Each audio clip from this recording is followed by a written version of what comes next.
Let other people lead small lives, but not you. Let everybody else cry over small hurts, but not you. Let everybody else argue over non-essentials, but not you. Deal in things that matter. Make sure what you do is the product of your own conclusion. Take advice, but not orders. Let everybody around you be helpful, but then put that through your own mental computer and make sure what you do is the product of what you've concluded based on all the input. All of us should be students of inevitability. I remember one day I was out on the run and I was trying to enjoy myself because I was running on the balls of my feet, dancing along. And a fellow came up behind me who was running on his heels. He was jogging. And he was going thump, thump, thump, thump, thump, thump, thump, thump. I said, "Hey, what's the matter with you? You're running on your heels. And you're jarring your whole body all the way through." Okay, but he stuck to it and he became the champion long distance runner of the school. But he didn't enjoy it, it was work.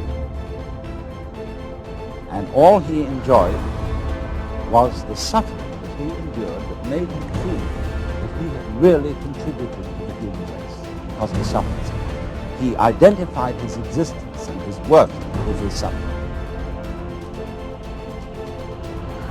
Without kidding myself, if I keep up my current daily practices, where will it take me in 10 years without being disillusioned? I got to learn to look into the future called inevitable. I don't want to just cross my fingers and walk the wrong road. Sometime in the development of man, maybe 3, 4, 5,000 years ago, we developed self-consciousness in a peculiar way. We began to realize that by directed thought, we could control our environment. And then it was, you see, that we had a sense of responsibility. Pessimism, the deadly disease of always looking on the bad side, the problem side, the difficult side, checking all the reasons why it can't be done. The poor pessimist leads an ugly life. Don't ask for security, ask for adventure. Better to live 30 years full of adventure than 100 years safe in the corner. And see, it's not important how long you live. What's important is how you live. We forget that we create the situation.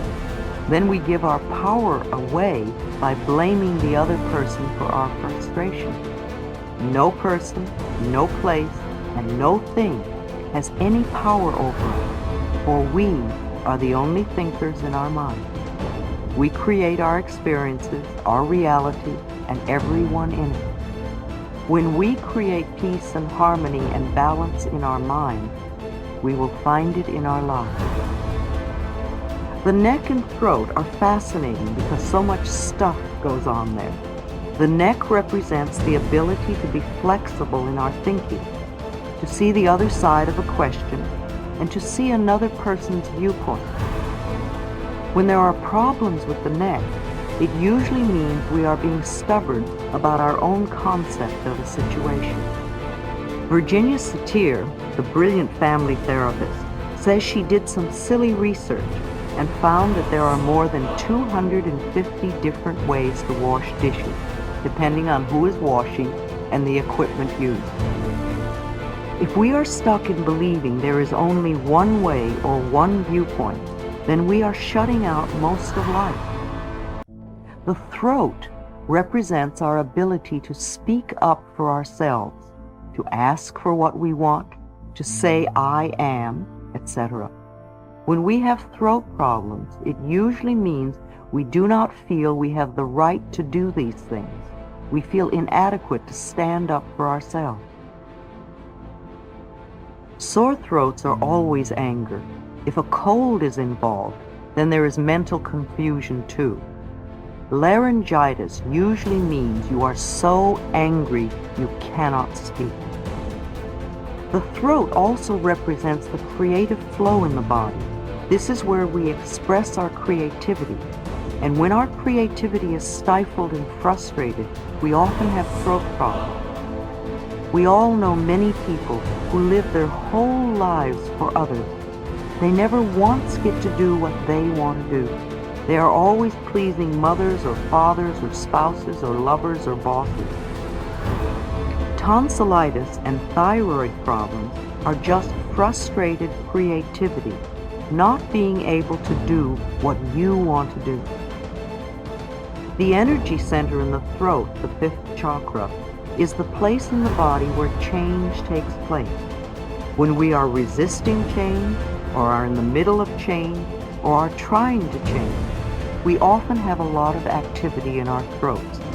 Notice when you cough or when someone else coughs. What has just been said?